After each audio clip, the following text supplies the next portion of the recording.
Hi hello ಎಲ್ರಿಗೂ ನಮಸ್ಕಾರ. Welcome back to my channel. ಇದು ನನ್ನ ಚಾನಲ್ ಪವಿತ್ರಾಸ್ ಕನ್ನಡ ವ್ಲಾಗ್. ಸಕ್ಕರೆ ಕಾಯಿಲೆ ಇರೋರು ಸೇಬನ್ನು ತಿನ್ನಬಹುದಾ? ಸೇಬನ್ನು ತಿನ್ನೋದ್ರಿಂದ ಅಪಾಯ ಉಂಟಾ? ಮಧುಮೇಹ ಇರುವವರು ಆಹಾರ ಸೇವಿಸುವ ವಿಷಯದಲ್ಲಿ ತುಂಬಾ ಜಾಗರೂಕರಾಗಿರಬೇಕಾಗತ್ತೆ. ಹಾಗೆಯೇ ಸಕ್ಕರೆ ಅಂಶ ಇರುವ ಹಣ್ಣುಗಳನ್ನು ಅಥವಾ ತರಕಾರಿಗಳನ್ನು ಆಹಾರವನ್ನು ಸೇವಿಸಬೇಕಾದ್ರೆ ತುಂಬಾ ಎಚ್ಚರಿಕೆಯನ್ನು ವಹಿಸಬೇಕಾಗತ್ತೆ. ನೈಸರ್ಗಿಕವಾಗಿ ಸಹ ಹಣ್ಣುಗಳಲ್ಲಿ ಸಕ್ಕರೆಯ ಅಂಶ ಉಂಟು.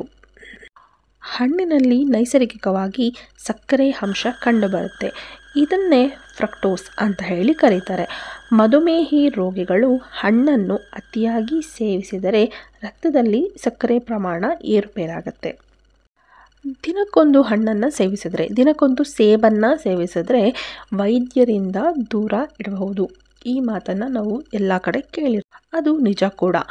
ಸೇಬಿನಲ್ಲಿ ಹಲವು ಬಗೆಯ ಪೌಷ್ಟಿಕಾಂಶಗಳು, ಹೆಚ್ಚಿನ ಪ್ರಮಾಣದ ವಿಟಮಿನ್, ಅಧಿಕವಾದ ನಾರಿನಾಂಶ, ಸಾಕಷ್ಟು ಆ್ಯಂಟಿ ಆಕ್ಸಿಡೆಂಟ್ ಅಂಶಗಳು ತುಂಬಾ ಇರುತ್ತೆ. ಇಷ್ಟೆಲ್ಲ ಗುಣ ಇದೆ, ಒಳ್ಳೆ ಗುಣನೇ ಇದೆ ಅಲ್ವಾ ಸೇಬಲ್ಲಿ. ಆದರೂ ಮಧುಮೇಹಿಗಳು ತಿನ್ನಬಹುದಾ?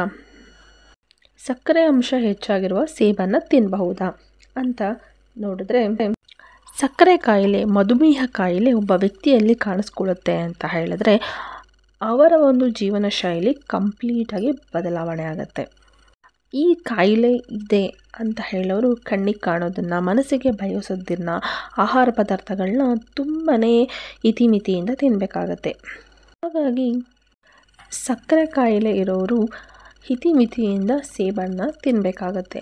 ಇದರಲ್ಲೂ ನೈಸರ್ಗಿಕವಾಗಿ ಸಕ್ಕರೆಯ ಅಂಶ ಇರೋದರಿಂದ ವೈದ್ಯರ ಸಲಹೆ ತೆಗೆದುಕೊಂಡು ಸೇಬು ಹಣ್ಣನ್ನು ತಿನ್ನಬಹುದು.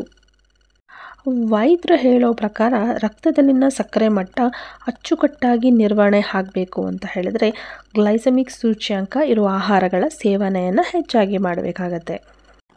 ಸೇಬಿನಲ್ಲಿ ನೈಸರ್ಗಿಕವಾಗಿ ಸಕ್ಕರೆಯ ಅಂಶವನ್ನು ನೋಡ್ತೀನಿ. ಹಾಗಾಗಿ ಮಧುಮೇಹಿಗಳು ಈ ಹಣ್ಣಿನ ಸೇವನೆಯನ್ನು ಮಿತಿಯಲ್ಲಿ ಇಡಬೇಕಾಗತ್ತೆ, ಹೆಚ್ಚಾಗಿ ತಿನ್ನಬಾರ್ದು. ಕೇಳಿದ್ರಲ್ಲ, ಸಕ್ಕರೆಯ ಅಂಶ ಹೆಚ್ಚಾಗಿರೋದ್ರಿಂದ ಶುಗರ್ ಕಾಯಿಲೆ ಇರೋರು ಸೇಬು ಹಣ್ಣನ್ನು ಮಿತಿಯಿಂದ ಸೇವಿಸಬೇಕಾಗತ್ತೆ.